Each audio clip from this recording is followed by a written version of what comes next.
ទឹកចំនួននៅភូមិខ្ញុំកាលពីខែមុនមានភ្លៀងធំធ្លាក់ជាប់គ្នាច្រើនថ្ងៃឥតស្រាកស្រានភូមិមួយចំនួនត្រូវលិចលង់ស្ទើរតែទាំងអស់នៅតាមផ្លូវ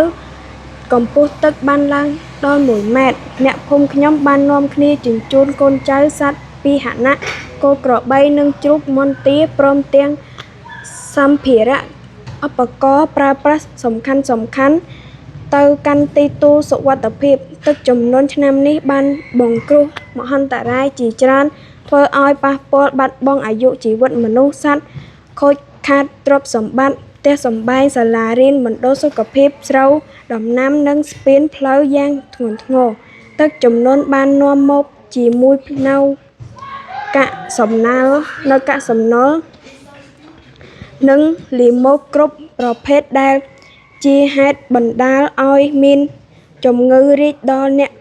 ដែលខ្វះអនាម័យក្រោយគ្រោះមហន្តរាយនេះយើងឃើញមានក្រុមសង្គ្រោះបានរុករកអ្នករងគ្រោះគណៈកម្មាធិការជាតិគ្រប់គ្រងគ្រោះមហន្តរាយកាកបាទក្រហមកម្ពុជាអង្គការមនុស្សធម៌ជាតិអន្តរជាតិនិងសម្បុរសជនជាច្រើនទៀតបានចុះជួយឧបត្ថម្ភស្បៀងអាហារថ្នាំពេទ្យនិងសម្ភារៈប្រើប្រាស់ចាំបាច់នានាដើម្បីសម្រួលទុក្ខលំបាកនៃជនរងគ្រោះនិងបានណែនាំប្រជាជននៅពេលមានទឹកជំនន់ឲ្យញ៉ាំទឹកឆ្អិនជានិច្ចដើម្បីត្រៀ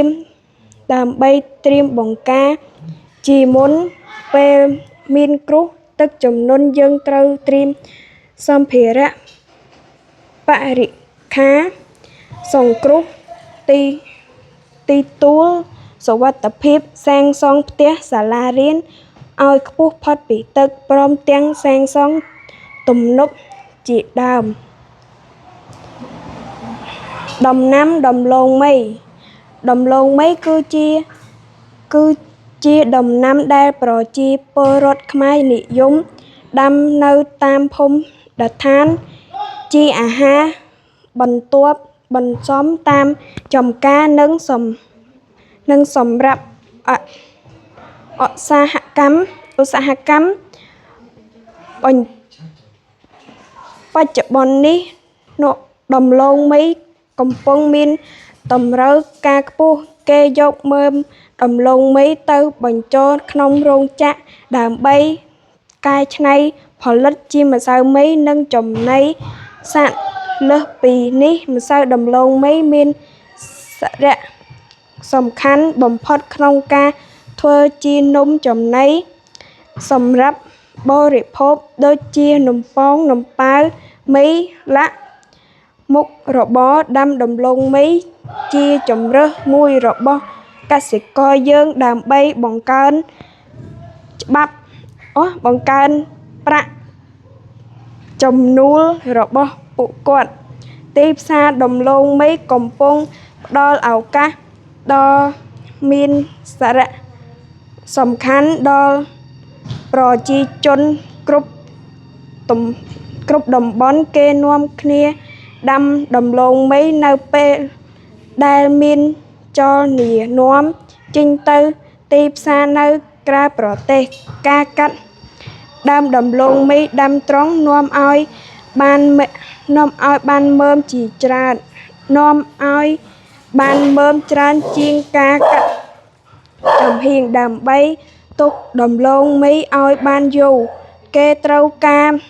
ឡចំហុយសម្ងួតមើមវាដំឡូងមីជាដំណាំយ៉ាងសំខាន់ដែលបានលើកកម្ពស់ជីវភាពប្រជាជននិងសេដ្ឋកិច្ចជាតិឲ្យកាន់តែប្រសើរថែមមួយកម្រិតទៀតរឿងកុមារចេះសន្សំចិញ្ចៃថ្ងៃមួយពេលចេញលេងសំណាងនិងសុភីបានអង្គុយនិយាយគ្នាក្រោមម្លប់ឈើសំណាងនិយាយទៅកាន់សុភីពេលដែលខ្ញុំខ្ចីសៀវភៅមេរៀនឯងមើលខ្ញុំឃើញមានស្នាមហែក និងគោះវិសលេងផ្ដេសផ្ដាស់ទៀតផងសុភីមែនឬសុសំណាងមែនសុភីឯងមិនត្រូវគោះវិសក្នុងសៀវភៅមេរៀននិងហែកក្រដាស់បោះលេងឬសរសេររំលងសម្លឹកទេឯងត្រូវសរសេរឲ្យដល់សម្លឹកចុងក្រោយសិនចាំដូរសៀវភៅថ្មីសុភីសំណាងខ្ញុំអរគុណឯងណាស់ដែលបានជួយប្រាប់និងរំលឹកពីរបៀបថែរក្សា